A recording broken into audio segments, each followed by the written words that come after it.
I'm Osman Faruqi, and this is The Drop, a culture show from the Sydney Morning Herald and The Age. We dive into the latest in the world of pop culture and entertainment. I'm here with Thomas Mitchell and Mel Kembry. Folks, we're back. You excited to be back? You well? I am so excited to be back. I have really missed hanging out with you guys here once a week. It's been a real absence in my life. Yeah, I'm so excited to be back. I think, more importantly, we're giving the fans what they want. The trio is back together. And yeah, it's been a long time off work and a long time since we've been sitting here together. So very exciting. I also like that you guys are doing a really good job of pretending like we don't talk constantly and all the time and have a lot of very boring work chats and Slack chats throughout the day. This is a good energy, though. This is the first time we're sort of like sitting in the studio, getting ready to talk about everything that's gone in pop culture. I think it's exciting. Yeah, I feel like we have a WhatsApp dynamic, a Slack dynamic, an in real life dynamic. But the WhatsApp dynamic very different to this, I would say. So like this is like being back in this room is very different because I feel like, especially you, Osman, on WhatsApp, I feel like you're maybe 50% of your best, whereas in here you're 100%. It's a brutal I don't takedown. give you guys 100% of my attention on WhatsApp. I'll admit that you got 20% of my brain in the WhatsApp chat, but here you have like 110% of me. Yeah, I can feel all of you here. Yeah, and it's like we're the more sun. likely in the WhatsApp chat to be talking about certain leaked Drake videos than we are on the podcast. Which Wow, it Thomas was made so me funny. watch this morning. I did. I didn't make you watch it, but you were curious to watch it. And then Mel was like, she had all of the emotions in the 13 seconds. So yeah, It actually took me a while to realise what was going on. I can see that. And so it has been a minute since we've all been together on the pod, and there's like a lot to talk about, but I actually think we need to start with something that surprised me on my social feed this morning. It was a video of a certain Holly Candy nee Valance, and you might remember her from her stint as Flick Scully from Neighbours. Did not expect to be talking about Holly Valance or Neighbours, but this is like a big viral moment in Australia and the world right now. Yes, she's Flick on Neighbours. You guys probably also remember her song Kiss Kiss from 2002. Bet you did not know that was a cover of a 1997 Turkish song. And an extra little fact for you, Thomas, the first English language cover, which is the one that Holly herself actually covered, was by a Greek-American singer, Stella Salil. Like, that's pretty cool. That's perfect. I love Greek facts, as we know. Obviously, don't want to get into the whole Ottoman Empire situation so early in the pod. But also, I was always more of a naughty girl guy as opposed to Kiss Kiss. But Really? No, yeah. I was a big Kiss Kiss fan. Yeah, that was in the era when like all the film clips of that era, everyone was like sweating and it was always raining. Inside. A lot of rain. Yeah, that was a good, hot, wet era. Yeah. Good Valance has been keeping a pretty low profile for the last little while. A lot of people maybe don't know, but she's married to this British billionaire property developer called Nick Candy, and she was photographed. It's like the last time she was part of the conversation. She was photographed at Mar-a-Lago alongside Trump a couple of years ago. And people are like, what's going on? Well, it turns out her husband is like a conservative donor and sort of like political figure. And that's again how she's cropped up. So this week she gave this short interview to a British TV journalist who was at the launch event for former British Prime Minister Elizabeth Truss's new faction of the Conservative Party, the Popular Conservatives. And Holly Valance was asked about her political views by the journalist. Where are you politically? I would say that everyone starts off as a lefty and then wakes up at some point after you start either making money, working, trying to run a business, trying to buy a home, and then realise what crap ideas they all are. And then you go to the right. And then she started talking about how much she loves Liz Truss and she wants Jacob Rees-Mogg, another Conservative figure, to be Prime Minister. Honestly, guys, did you ever think you'd be talking about Holly Valance's views, not just on politics, but on the leadership of the British Conservative Party? I mean, I personally did. I haven't thought of Holly Valance probably since Kiss Kiss. Well, I actually have a funny, possibly surprising contribution to this segment, which maybe you guys didn't think I would have much to say on, but here we are. Ages ago, Osman, you may remember this, you made me write a story on when she was photographed at Mar-a-Lago with I do remember this. Donald Trump. And I wrote like a funny whatever story about it. Anyway, you know how sometimes you have those stories that on Twitter, they just live forever and you just keep getting notifications about them like years after? because the story has somehow like found its way into like, I don't know, weird circles, like political circles on both sides of the spectrum. And I constantly get retweeted in it because someone is keeping a list of everyone that ever visited Mar-a-Lago, and this story is on the list. So I get like 30 notifications a week just about this one story, and I'm in this thread that's been going for like 5 years with like 50,000 comments. It's like keeping your traffic numbers here alive. Yeah. It's great for me. But yes, so I actually do think about Holly Valance more than I probably care to admit. What did you think, Mel? Were you surprised? Is it sort of fun to see her re-emerge in this way? I think the video is just amazing, isn't it? It's the smile she does at the end, the way she just cuts off the conversation with this smile, and she's not even really thinking about what she's saying. It's amazing audio. Like, it feels like something like satire. It feels like something you would write if you were trying to parody someone being right-wing. Well, Mel, I know that last year you became a homeowner. Do you feel like you're now firmly on the right? Because I'm so...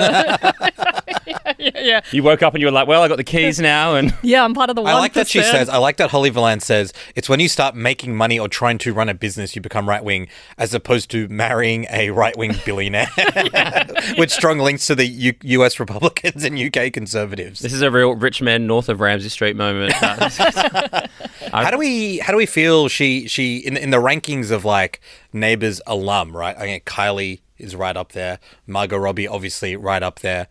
I mean, Holly Valance is pretty up there. She's discussed by people in the States, in the UK, in Australia. She's got to be one of the top 5 most well-known Neighbours folk. Man, she's not even the best Valance that's been on the show. Like, I'm Team Olympia Valance. And if you want to go great. one-hit wonders, Natalie Imbruglia, Torn, like that was a banger. She was great on the show. You know who else? Because I didn't actually watch Neighbours, but you know who else I have figured out since Was Natalie Imbruglia on Neighbours? Yeah.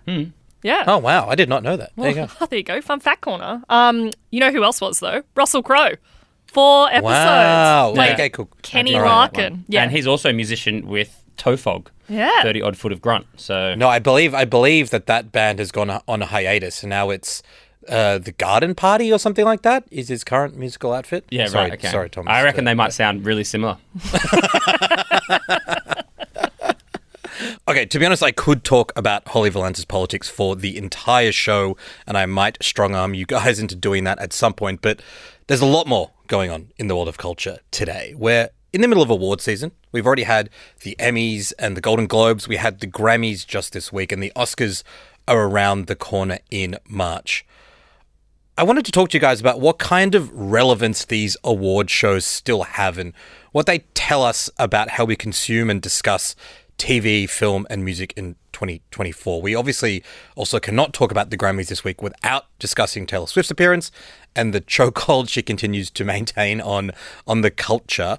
And in exciting news, our Impress Your Friends segment is also back. It's our recommendation segment, and it's bigger and better than ever. We're going to be talking about what we loved over the summer, what we're watching right now, and what we're looking forward to coming up this year. All right, let's talk about the awards. I was thinking about how to frame this conversation to make it more interesting instead of us just going through who won and who lost and how we felt about it. And I thought it could be interesting to start by asking you guys what role you think awards like these play in our current era. The way we consume art has changed so dramatically. The monoculture is no longer here. We watch and we listen on fragmented different platforms fed to us by algorithms. Mass culture, the way that we had it in the 90s and 2000s and even early 2010s is pretty gone. So what is the purpose of an award show that tries to get everyone in a room and say this was the best song or film or television released in the previous 12 months? Yeah, I think it's become a really strange part of the landscape, but I think that, I mean, to me, especially after watching the Grammys, they felt increasingly irrelevant.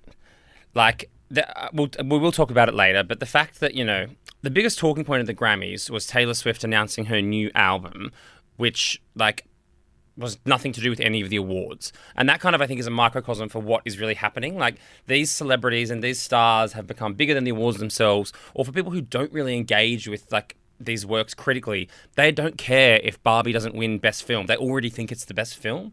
And I think what has kind of happened, or where we've found ourselves, is that the awards, every award ceremony, so like the Oscars, at home, the Logies, Grammys, Emmys, it's all just like, and I'm loath to kind of get into this conversation, but like it's just part of the content machine. So like, the Oscars is kind of just like the season finale of like Hollywood, the show. And so like we just are used to this content. So it's like the award show happened and we talk about the cold open from the host. That's like one part of the show. Then we talk about the performances. We talk about who was there. Red carpet is another part of the episode that we're watching. But like no one gives a fuck about like, who actually won because like it's all so contentious and we already think we know who's best. And so it's all just like part of the machine. But we don't really like need to know who is the best. We don't really expect these shows now to inform us who is actually the best. Yeah, I kind of disagree with parts of what you say. Like, I think, Oz, all of the award ceremonies have gone through a reckoning, or at least on the surface are going through a reckoning over the past few years with looking at kind of diversity in their judging and in the winners as well. And I think they're still trying to grapple with that, and the change isn't happening as fast as maybe needs to happen to ensure that these major awards maintain their relevance.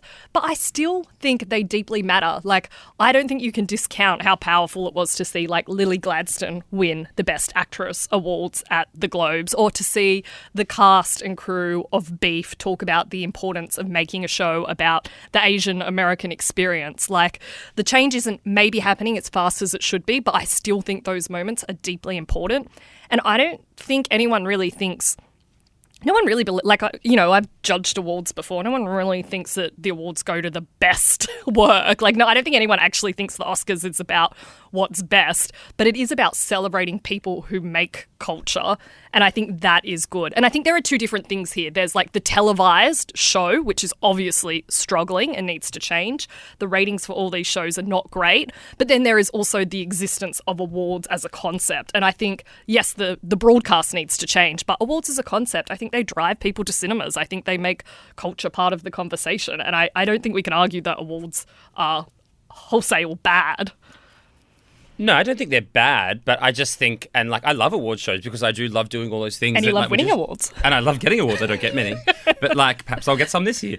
But like, I love being a part of all of that kind of cycle. Like I love sitting there and like as soon as, we're watching the Grammys the other day, straight away we're like, what do we think of Trevor Noah? Is he funny? Is he bombing? Is he doing better than Joe Coy at the Globes? Like I love partaking in the experience, and I do agree. Like there are occasional like heartwarming, sincere moments that matter. But I think as a whole, we're kind of like edging towards this point where it's like no one really like cares what is being said at these awards or who is being recognized. We're just like watching it because the Grammys are on and like maybe something fucking weird will happen.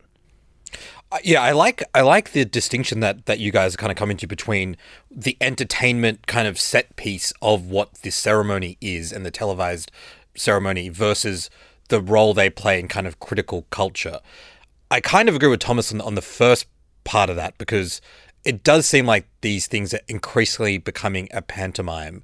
And I also want to be careful. I'm not necessarily saying it's like a bad thing because, like you, Thomas, I enjoy watching them. We blog them. We write about them. They're really interesting. But it's almost like the Grammys and the Globes and the Oscars as a piece of like 3-hour long entertainment is completely devoid from the critical side of it. It is just like the red carpet stuff. Who's going to go viral? Who's going to get asked an awkward question? Who's going to get made fun of? And that's probably always been a part of these ceremonies. But the way that we consume news on social media and the way that we now, rather than writing like one story about what happened at the Oscars, which we would have done 10 or 20 years ago, we spend 8 hours live blogging it, writing like 300 mini stories and then breakout stories. This all kind of feeds into the modern way that we create news media. And I think like, yeah, again, there's nothing necessarily wrong with that, but I've been thinking about why it feels like even though the numbers of people watching these things live is dropping down, the engagement from regular people about what's going on is going up. Like, without giving out specific numbers, our Grammys coverage, our live blog coverage is growing every year. And I find that really interesting. And I'm not sure whether that has partly to do with the fact that maybe there's so much grim, sad, heavy stuff in the rest of the news cycle. And so people are like, well, I just want to spend some time seeing who's performing well and who's making jokes and whatever. So I'm going to plug into that. But I also can't help but think like, I was thinking about this over summer, and I'm sorry to anyone who has the misfortune of like looking at my Instagram stories, but I was thinking about whether stan culture and the way that we project so many of our values and ideas and ideologies onto artists and actors, and we kind of look to them, we trust them more than we trust political institutions, and the media now means that these award ceremonies become like the most interesting battleground or the most interesting kind of domain for conversation and discourse, not just about music and culture, but about politics, about the way the world works now, because we actually care and like and trust actors and musicians more than anyone else. And so we put a lot of our focus and attention onto them, onto when they say things, and onto which one of them beats the other, if that makes sense. Yeah, that does make sense, but I wonder if the reasoning for that is because we care and trust what they think about politics so much as we see them as a reflection of that. If that makes sense. Like, I guess, I don't know if people are necessarily watching it because they want to see what, I don't know, Leonardo DiCaprio has to say about the state of things on the red carpet, as much as that moment on the red carpet is an embodiment of kind of what's going on in the broader world. Like, I also do wonder if these are spectacles that it's kind of okay to engage with for people who maybe see themselves as usually distanced from celebrity culture. Maybe the Oscars or something is a ceremony that it's okay to engage in and enjoy the celebrity and the spectacle of it for people who maybe wouldn't kind of be so much on the celebrity beat. Like, it's a way of engaging in that in a kind of highbrow form. Well, I think that actually speaks to what I'm saying. I guess I wasn't trying to say that we are so excited about what any of these people say about actual politics. It's more like, find people our age or younger who care about anything to do with like politics the way that a previous generation did, or care about anything to do with like the media and stuff. And it's not saying that these people are now dumb and disconnected. They have lots of good reasons to not trust in individuals and institutions. And there's also a lack of trust in Hollywood. But I do think where people still feel some connection and some sense of like, I like and respect that person, I'm interested in seeing what they do, how they interact, what they say about anything, is probably boiled down to just like the world of art and culture. Like, it is musicians and actors more than it is politicians and columnists and that sort of thing. Yeah, for sure. And like, I think also the whole style of these awards now is that you're engineered to kind of like moments come out of them, like whether it's like red carpet moments or like, you know, someone wins an award and says a speech and you wait for like whatever will end up on the internet later that night. And so we do kind of like, you go into anything, whether it's like the Met Gala, the Oscars, whatever, and like few people outside of probably the industry really watch the awards in the way that we watch them, like from start to finish, all, you know, 35 hours of them. But like, you can get, there's always going to be like 5 or 6 moments that come out that then live on the internet. And often they are, you know, the intersection of like these people that we like respect and, you know, are fascinated by and fixate on, talking about whatever's happening in the world at the time. And the, you know, the marriage of those two things is then what like kind of seeps into the broader culture. And then, you know, like I had people that are friends of mine, like I know weren't watching the Grammys, but like pretty quickly into it, they were like, oh my God, did you see Tracy Chapman and Luke Combs? And like, that is now already, that's got like a second life, that performance. And that was probably for me, one of the, I mean, Mel made fun of me because I watched it about 55 times in a day. It was a great moment. It was a great, and also we'll get onto this because Mel hates 50 fast car. moments that he watched it repeatedly at his desk. Only Yeah, well, I mean, he was watching it for Luke Combs, not Tracy Chapman, which is the bad thing. That's what I said to him I love too. both of them. And I can't believe you don't like fast car, but we'll circle back to that. But like, you know, that's already become something that is like represents more, I think, than what was just a beautiful kind of like breathtaking performance. It's become this like big moment, and people, you know, the Atlantics has done like a 2,000 word piece on it today.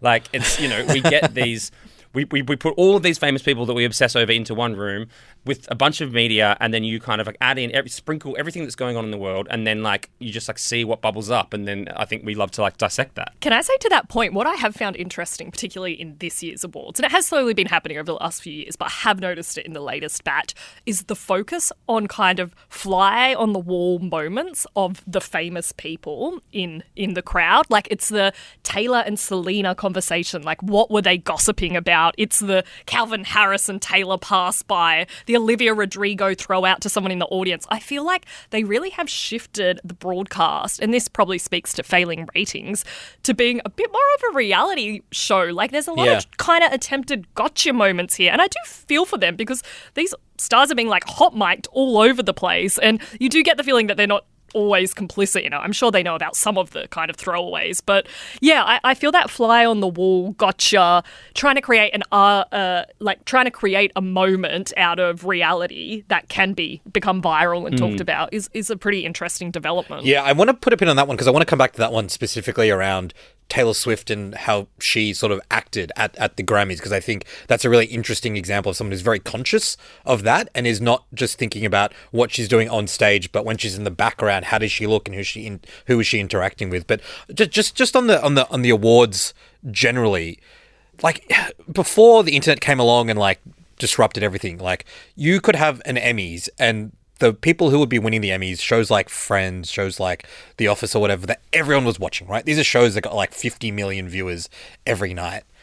Now, very rare to see any show get that kind of traction, but the Emmys seem to also be not really that interested in what is the most popular show. Like, it's not Yellowstone that wins the Emmys. It's Succession and The Bear, which we love. We think they're amazing shows, but we also know that they're watched by a very small proportion of people, particularly when you think about the broad mainstream kind of American TV watching audience. And it's sort of similar for the Oscars. I feel like, you know, Barbie and Oppenheimer were two big blockbusters. They're both nominated for Best Picture, but there are so many like films that have got almost no box office money. I think the Oscars have always been a bit like that. They've always sort of rejected going for the big commercial successes over most of their history. It's shifted kind of more recently. How confused do you reckon people are who tune in to watch the Emmys and they're like, what are these shows? Why is like the kind of big network comedy that I watch not being recognized?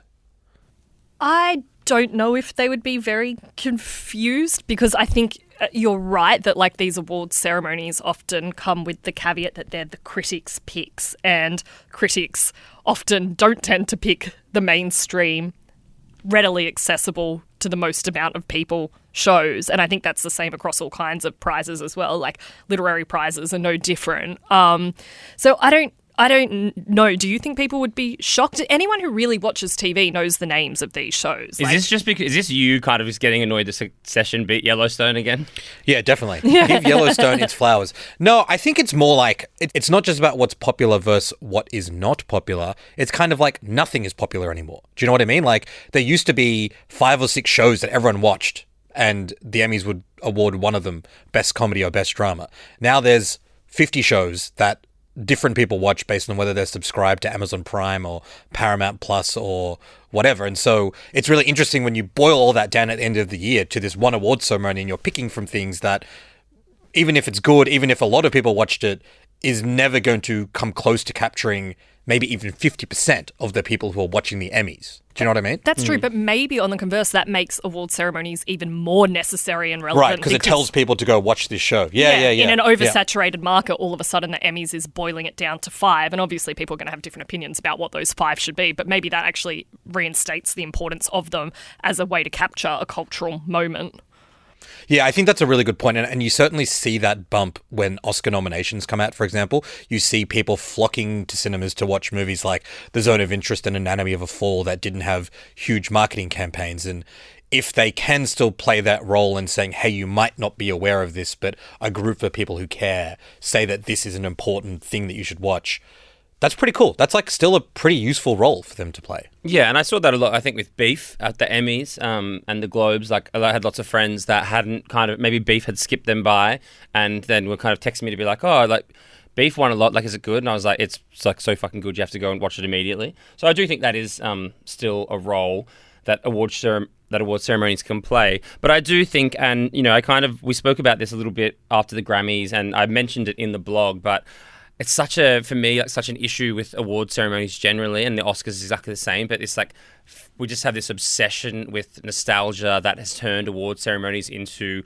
basically an exercise in just like looking back at how great everything was all the time. And I thought the Grammys, like, I would say generally the take on the Grammys was it was a pretty fun award ceremony this year. It was like pretty good as far as award ceremonies go, but like, man, like, you know, Tracy Chapman, obviously love her, but it was like Tracy Chapman, Annie Lennox, Stevie Wonder, Billy Joel closing out the performance with 2 different numbers. Like, it was a lot. The generation gap of the Grammys this year was pretty crazy. Like, you had Dua Lipa and SZA like kind of opening the show, and then Billy Joel closing the show, and there's two sets of audiences watching there who had no idea who the fuck these people were. I understand what you're saying, but part of me wonders whether a lot of those names, and obviously not all of them, are getting recognition that they didn't get at the time. Like, it was very important that Tracy Chapman was on that stage, and some of those other older artists that perhaps have been overlooked or haven't got the historical recognition that they deserve do get a moment on stage. So I wonder if that's what they're trying to do, as well as appeal to the broadest possible audience. Isn't also like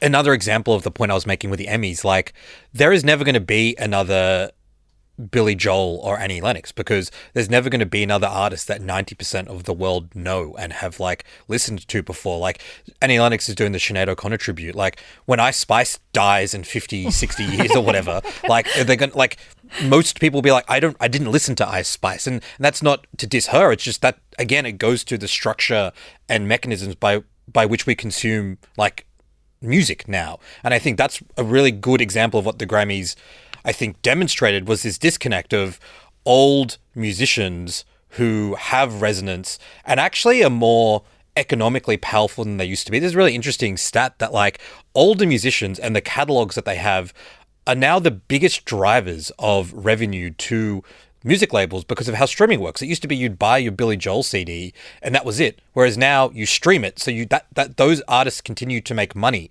for labels in a way that they didn't used to unless they were touring. And if you have a new generation of artists like Burna Boy's performing, SZA's performing, Ice Spice is performing, they're all great. They do great stuff. They've got loyal audiences, but they're never going to be like known by our parents, I guess. They're never going to have that broad resonance. And so I think the Grammys are trying to figure out how, not the Grammys, the entire music industry is trying to figure out, can there be mass music culture again? Like, can there be another artist that every single person, whether they're 11 years old or 70 years old, knows about, and can we construct an award show around them? I'm not sure there will be. Yeah, her name's Taylor Swift. Yeah, but I mean, like, okay, Taylor Swift is also not a new artist. No, I know, I completely agree with you, and I do. I think it's a really interesting kind of conundrum for like you want to like, you need to like balance this, the power of the past, and it always creates these really beautiful moments, and everything you just said is so true. But then you've got these like, especially if you're a young person, like watching some of the Grammys on TikTok or whatever, like if you're seeing Billy Joel close out the award ceremony, that means nothing to you. Like, yeah. It's a strange kind of like position to be in, I think. I know, but maybe this is maybe it can be a more educative purpose of some of these award ceremonies, because I think too often today we like artists make art without actually knowing what came before, and I do think there is some kind of enlightening purpose of like not to make kind of the Grammys a school lesson, but I do actually think it's nice to see what came before and to see how these artists are building on legacies, and maybe connecting the present with the past is kind of serves a broader purpose than just the kind of so you wanted to have more U2 at the fucking Sphere in Las Vegas. Yeah, totally. Well, see, I mean, I agree with that, Mel, but I feel like I'm not worried about that not happening. Like, when we look at the Super Bowl and the tributes to hip hop and whatever, I think the industry is very good at reminding everyone the powerhouses exist. What I think they haven't quite figured out yet is how do you get everyone across the new generation of artists. And like the beef comparison you were giving, Thomas, for the Emmys, it wasn't clear to me like who watching the Grammys is going to be like, oh cool, like this is the next new cool person I've got to be across. That wasn't really established for me.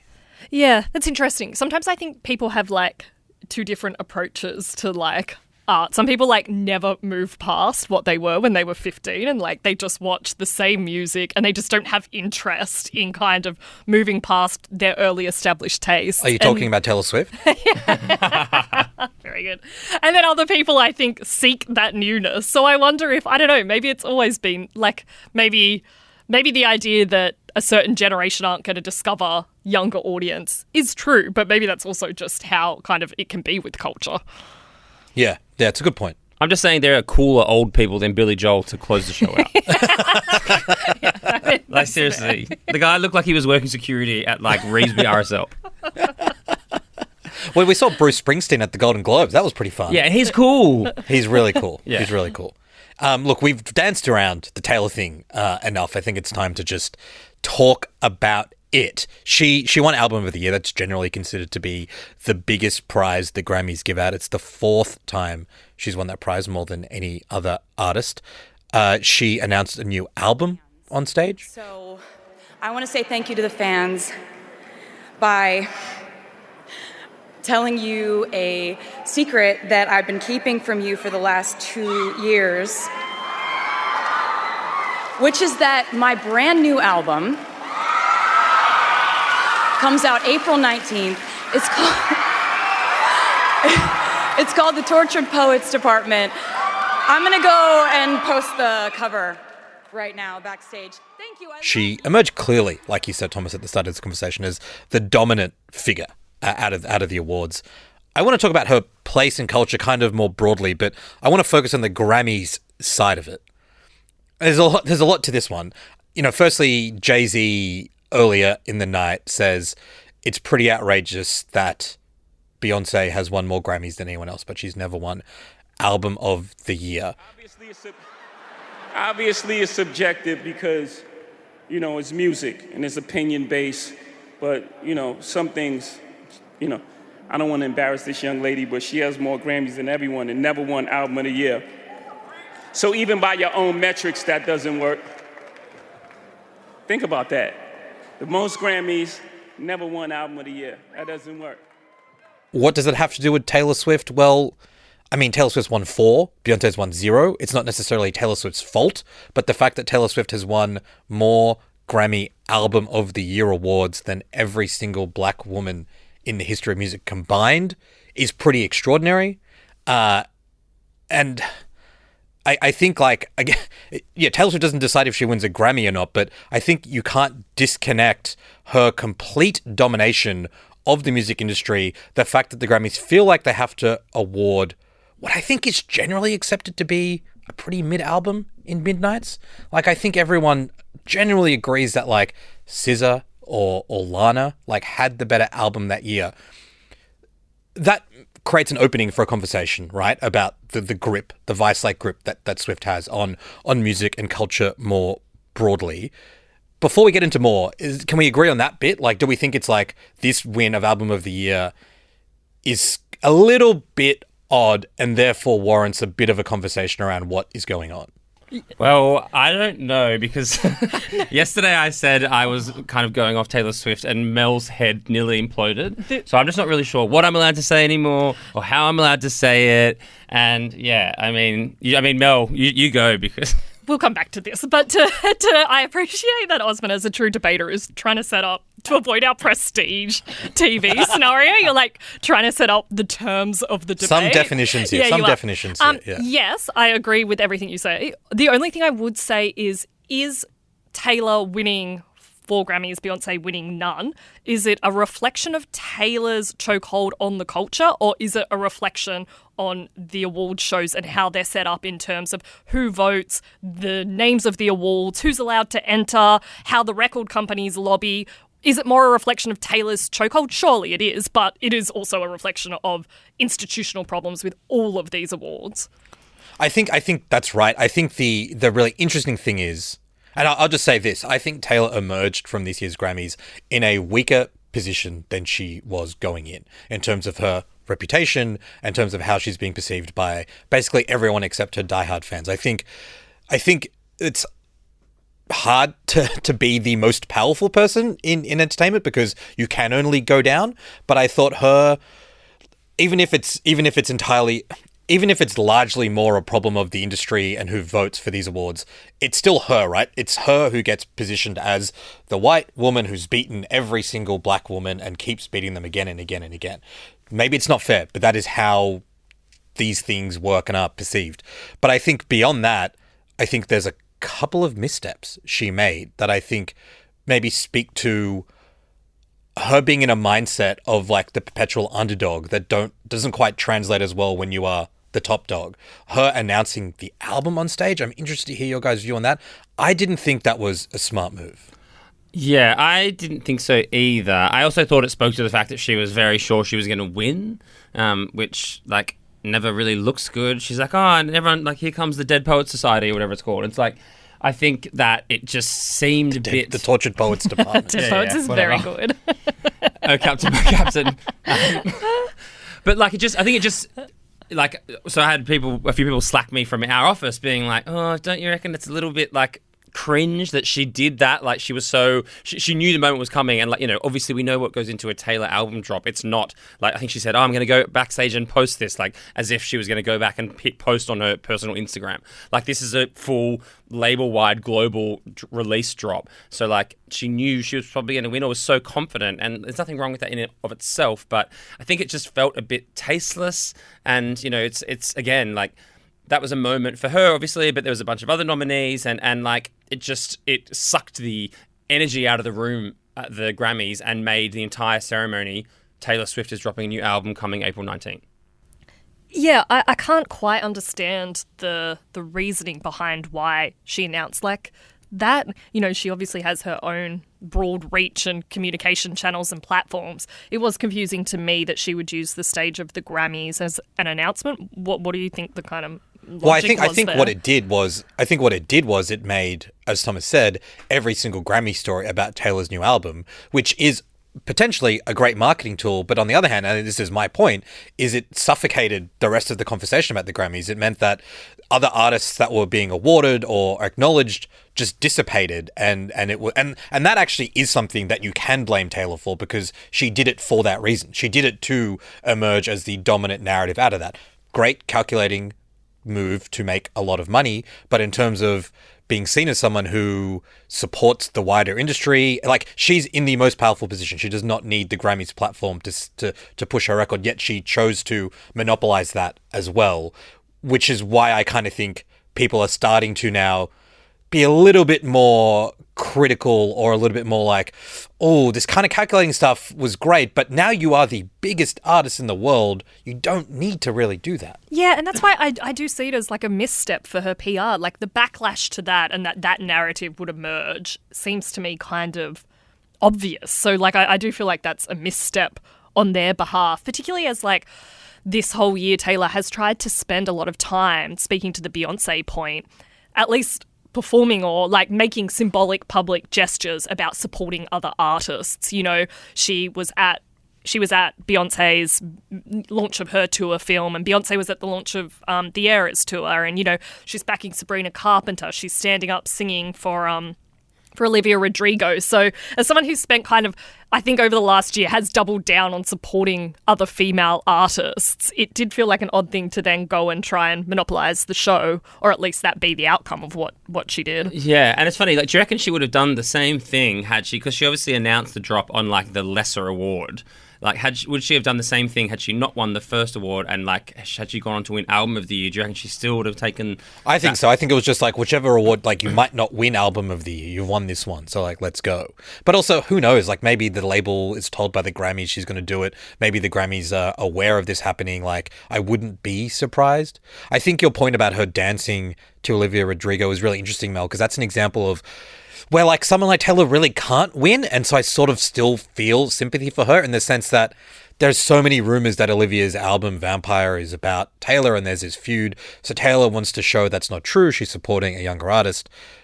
Good on her. But then like the footage of her being the only person at her table standing up and dancing kind of also looks like she's making this moment about herself. And that's tricky. Like, you can't win in that situation. But I think all of these things together, like her announcing the album, dancing, being in the background all the time, the Celine Dion, like, perceived snubs, a little bit of goss from Matt Bellamy, who hosts the Town podcast out of LA, who says that he spoke to people in Taylor's camp, and they were aware that her taking that award from Celine without sort of showering her with praise or whatever was perceived badly very, very quickly, and so they orchestrated that backstage photo of them.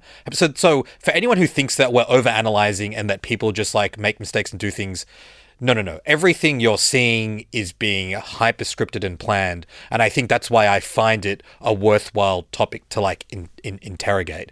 But Mel, when we were talking about this yesterday after the Grammys, I was sharing some of these views, and you said something I thought was really interesting, like, well, of course the backlash is coming. This is inevitable. She's so powerful. Can you talk me through that? Like, why would it be inevitable to see this shift that we're talking about?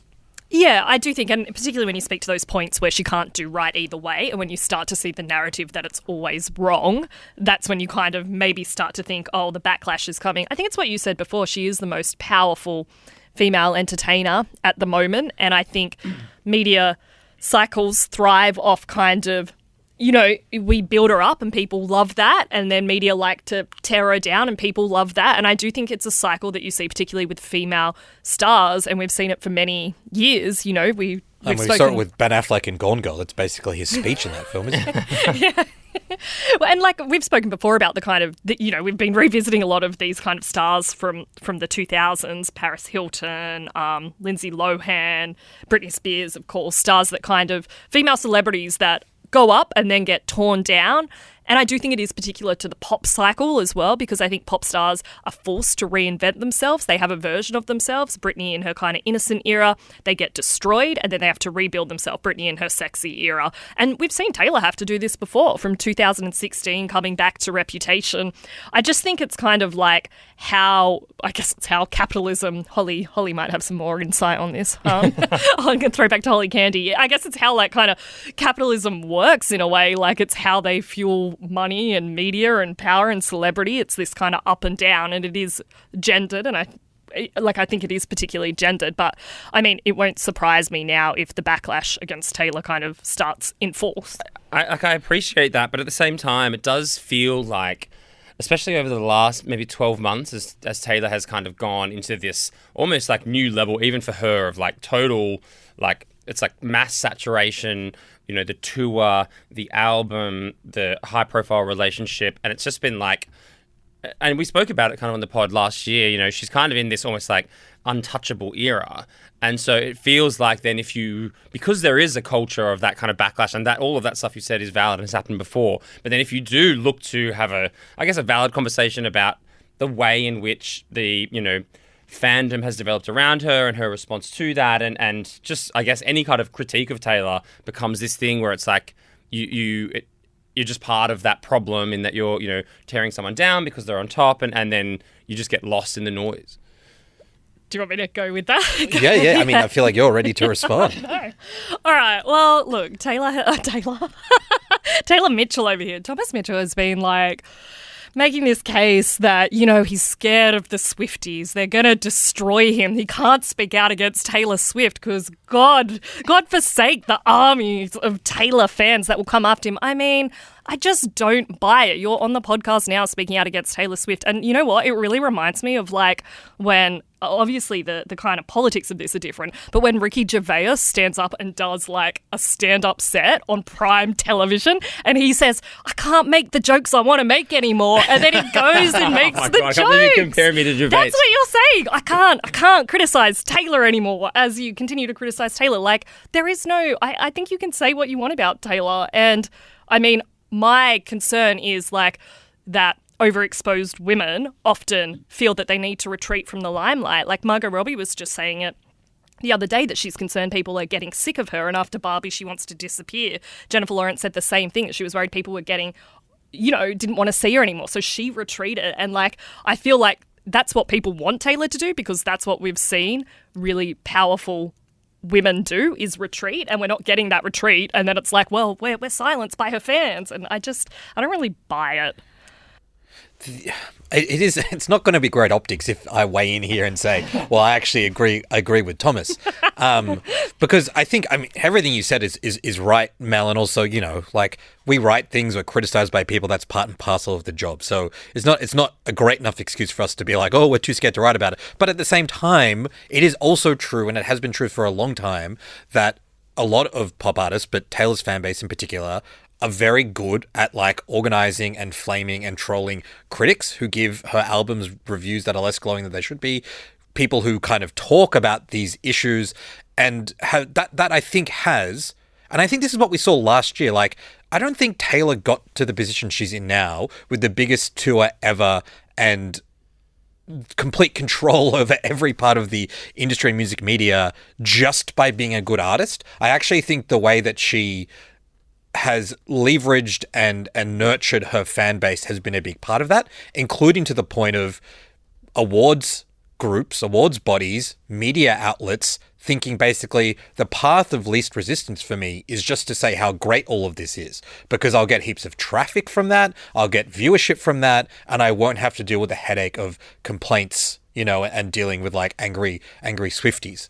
So I think that is a real force that is worth talking about, because what does it mean if she and her fan base continue to maintain that dominance on all of this stuff?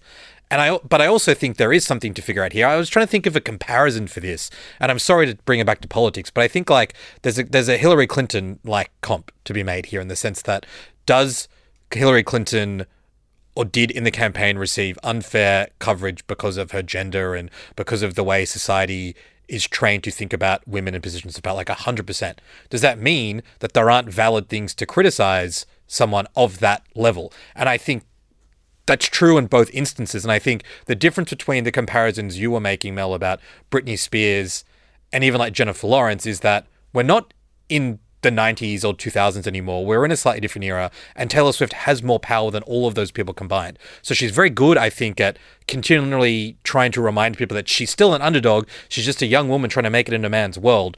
That's true to an extent. She's also a billionaire, ruthless corporate, political, media, entertainment operator that needs to be interrogated from that perspective. Yeah, and I completely agree with you. Like, I think that it is incredibly important to interrogate the systems that create and sustain power, whether that's in culture or beyond. Like, I don't think Taylor should be free from criticism for any extent, whether that's as an artist, whether that's as a performer, or whether that's the role she plays in the kind of broader entertainment industry. And like, I think there are many, many valid criticisms to make about her politics, her style, her shows.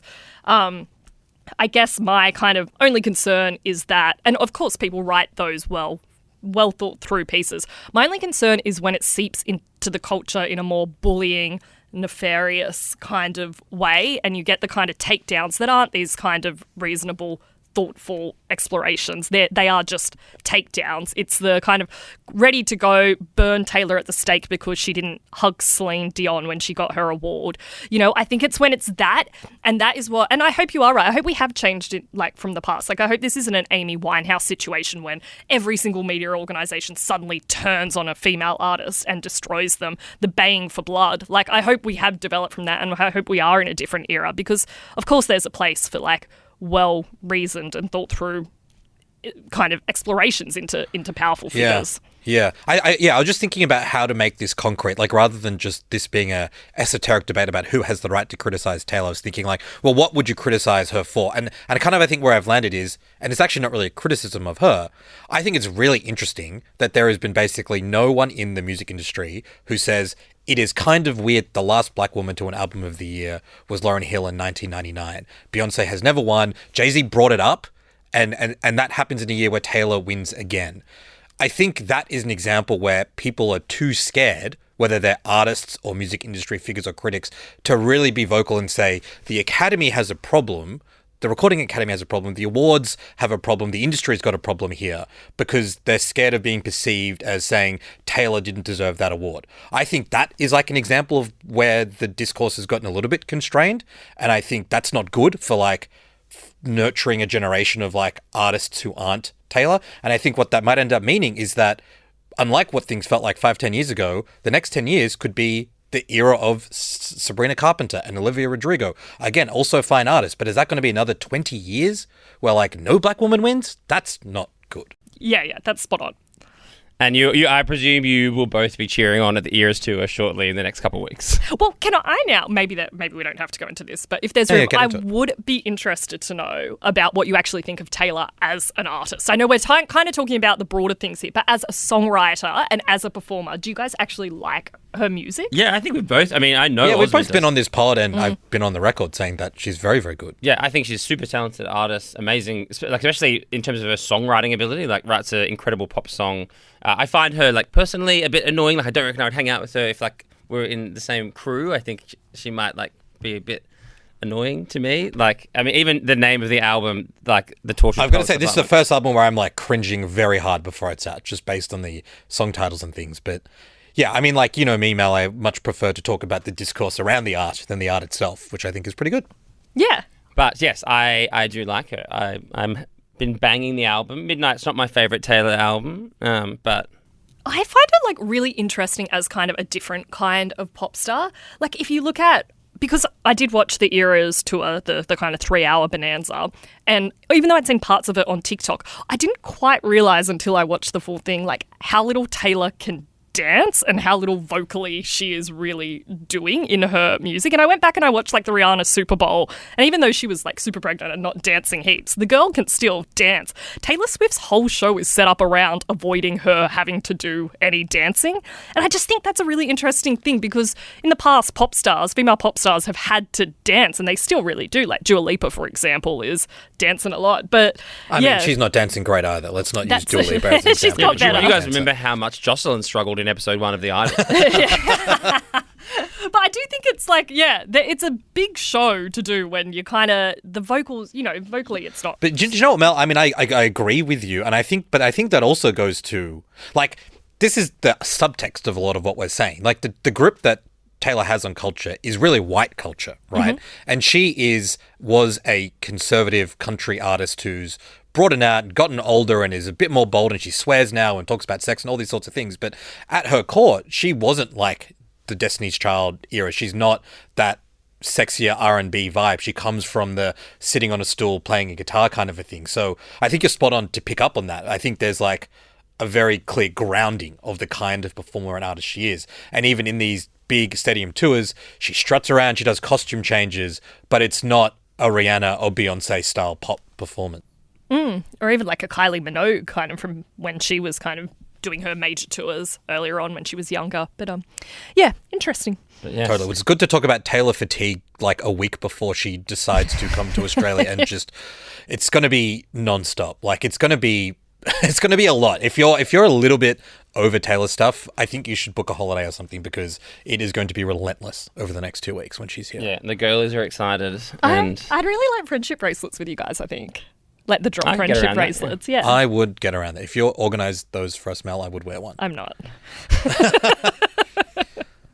All right, it's time for the return of Impress Your Friends, one of our favourite segments. It's our recommendations section of the podcast.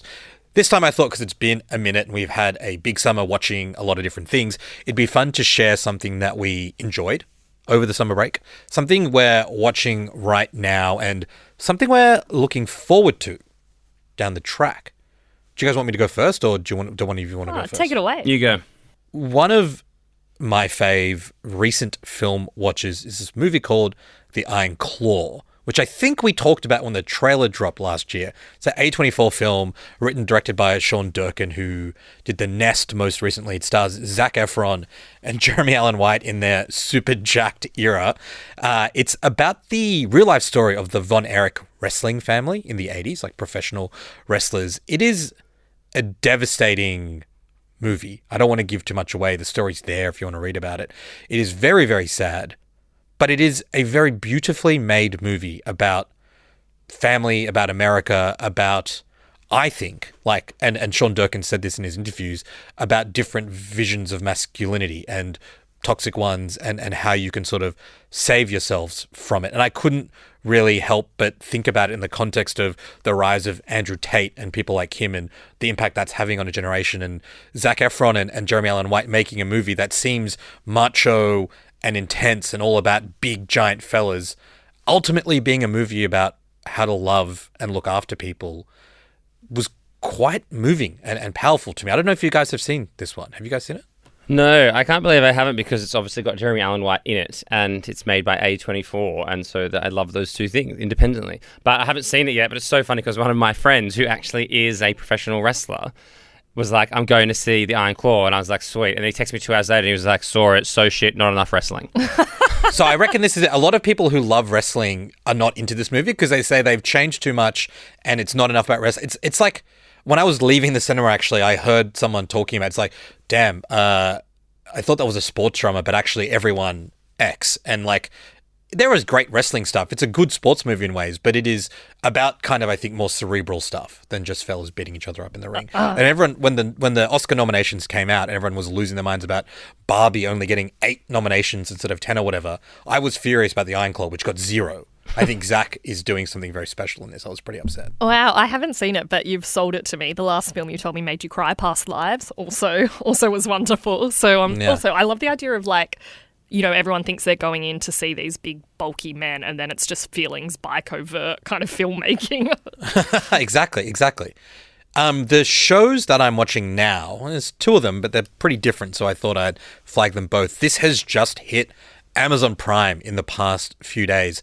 It is the latest version of Mr. and Mrs. Smith. You remember the 2005 movie, I think, by Brad Pitt and Angelina Jolie. Very fun, very silly movie. Like, not amazing, but it's great. This show, this sort of retelling, stars Donald Glover and Maya Erskine from Pen 15. It was originally a project for Donald Glover and Phoebe Waller-Bridge, and she kind of exited, and that made me a bit sad and stressed because I'm like, oh, what's going to happen? But the show rules. Like, the basic premise of this is Donald Glover and Maya Erskine play, I guess, like assassins or secret agents who get paired up and have to pretend to be married and solve missions. They also kind of start to actually fall in love. Their chemistry is awesome. It's filmed and set in New York. It has great like action sequences. It's very thrilling. It's very fun. And they are killing it. It's like really, really worth a watch on Amazon Prime. Yeah, I've been very keen for that one. That was originally Phoebe Waller-Bridge was attached to that, and then she dropped out. But like, Stop talking. You weren't listening. I said all that.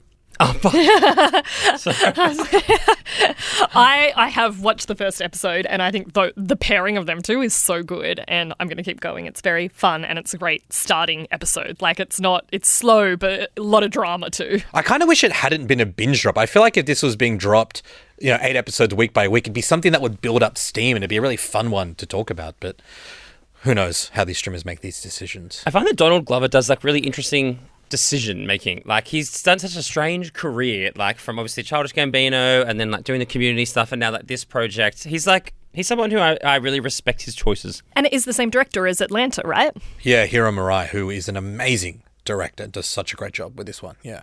The other show that I'm watching, and this is something I've just gotten into, it's not out currently, like it's a reality show, but all seasons are on Paramount Plus, which is where I'm watching it. It's called The Traitors.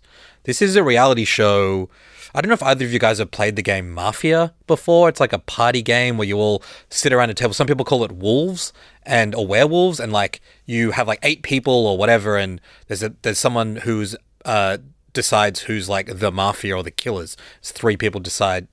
There are 3 people chosen to do that, and everyone else is a villager, and you have to like secretly vote to kill people, and the villagers have to decide who's the mafia and banish them. It's like a fun party game. I'm doing a pretty bad job of explaining it. Anyway, they've Invite taken me that next time.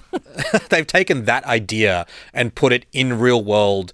In the UK version, which I'm watching, it's set in this like Scottish castle, and it's played out over the course of like 2 weeks where they all live together and do challenges together and have to decide who to kill and who to banish. I watched the first season of the Australian version, which is amazing. Like, if you like The Mole or Survivor, think about Survivor but without the physical element, just the psychological game playing. That is what this show is. It rules. It is so good. What are they competing for? Is it a cash prize? Oh, there's a cash prize. Yeah, it's like $250,000 or something. It's so funny. I think when it came out on 10, it like did really bad numbers and like kind of like disappeared without like any kind of ripple. And then, yeah, like it's obviously sitting on Paramount now. It seems like such a show you would be into. I can imagine you on the actual show itself, probably winning or being out first week. That would be like the 2 options for you.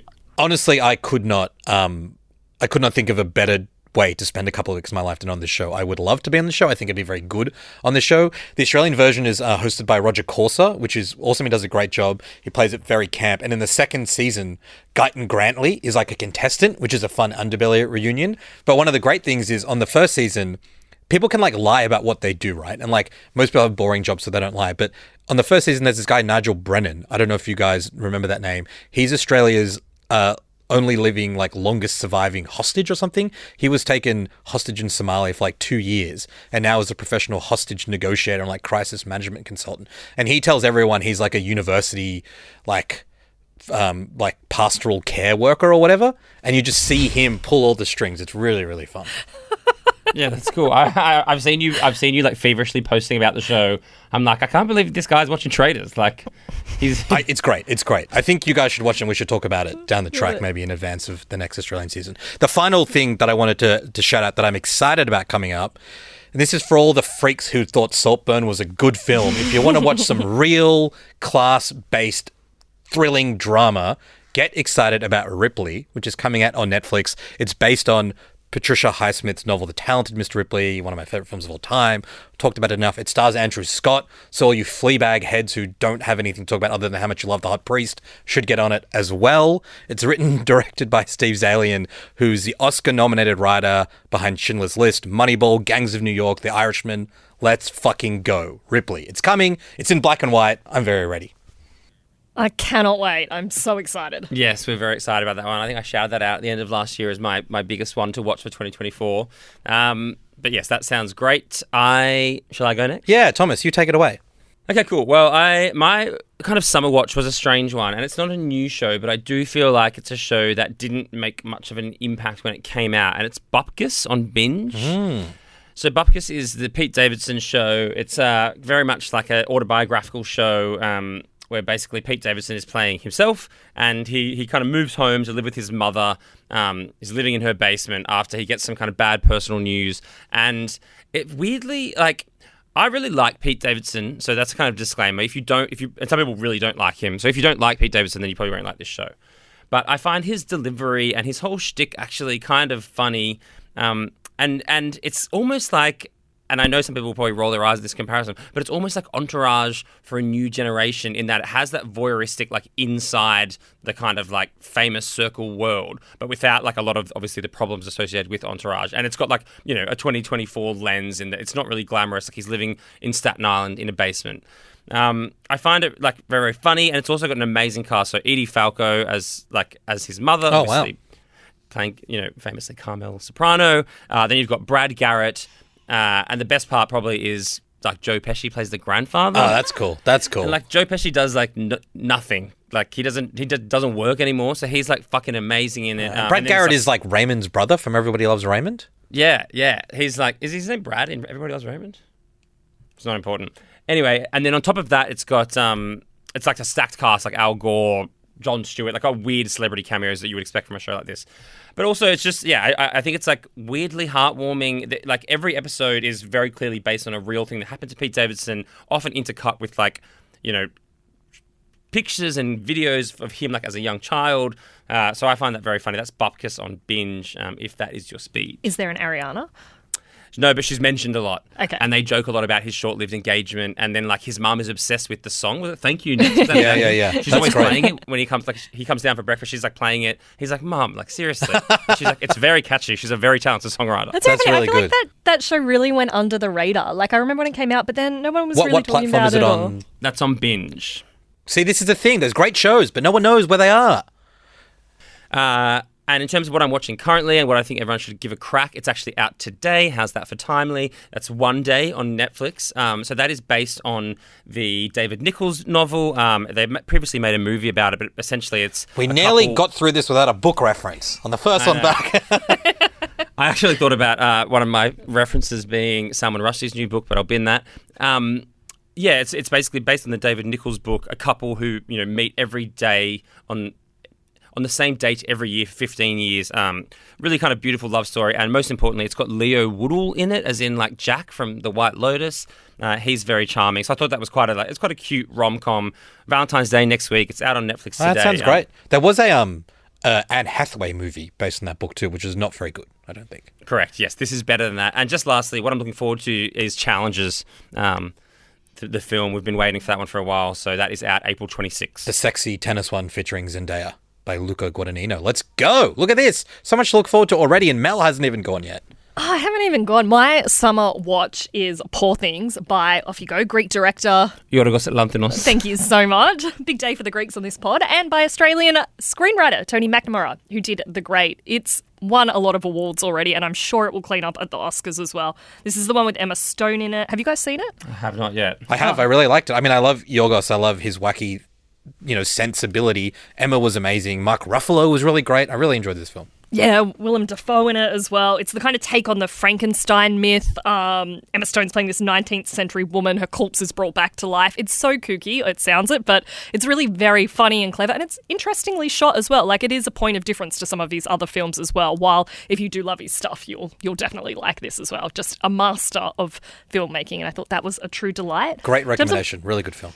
In terms of what I'm watching right now, look, I've kind of got into the ABC documentary Nemesis. The politics kind of recap of the you're shaking your head at me. Okay. No, I got in trouble because I made a post about this and then a lot of my friends turns out worked on this show. So I'm sorry. I've heard great things about this show. We just live through these guys, right? I don't really want to revisit it. I know, but you're not really revisiting it. What you're revisiting is how they're revisiting it. And there's actually one thing that I love most about it is that every episode for the new Prime Minister, they get everyone to describe the Prime Minister in one word, and I would watch it just for watching everyone try to think of the pretty good. word I feel like we to should do that with describe. random people we work with on this podcast. Yes, Yeah. I was so keen. Yeah, I know. Let's do a whole ep. Cantankerous. And I've also... I'm right here. I'm right here. Yeah, no, I'm looking at him. Well-meaning. Insufferable. Lazy. Okay, good. And also, I'll just shout out part of the family, obviously, but I'm watching Maths for maybe the first time. I know Thomas is too. It's become what we talk about every morning. I think that's just your bonus check from 9 coming in. Greatest show on TV on the greatest channel in the greatest country on earth. Yeah. Just getting better every season. But it is a lot of fun. It's the first time I've watched it through. It's kind of insane. I'm a bit shocked about how some of the things are still going, like how they're allowed. But yeah, I mean, I'm sure we'll pick that up in other episodes. Don't be so sure, but we might. Yeah. Well, when we do our reality TV, our competition episode, you're going on Trader, I'm going on Maths. What I'm looking forward to, we flagged her before, Dua Lipa's new album due out this year. I think she's having she's kind of shone at all these award ceremonies. She's rocking the red carpet. She's doing great performances. Houdini, I think, is really catchy. And if it's a taste of what's to come, I'm looking forward to, while Taylor's going to be a bit sad and mournful a bit in her Emily Dickinson era, Dua Lipa's going to be in her fun party girl era, which I'm looking forward to. Yeah, that's probably one of my most anticipated releases of the year. I'm a big Dua head. Seen her a couple of times, had a great time, and I thought Houdini, it took a bit to grow on me, but she's collaborating with Tame Impala. That production is fun and a bit psychedelic and out there, and she's trying to dance. She seems to be really going for it and pushing herself, which is really all you can ask for from an artist. Yeah, and aren't we all? Yeah, and then as soon as she gets to the top, I'll be there ready. A great way to close the loop on our first episode back of the year. Guys, Thomas Mel, really fun, really happy to be in the show with you again. Hope you had a good time. Yeah, I'll be making my friendship bracelets. See ya.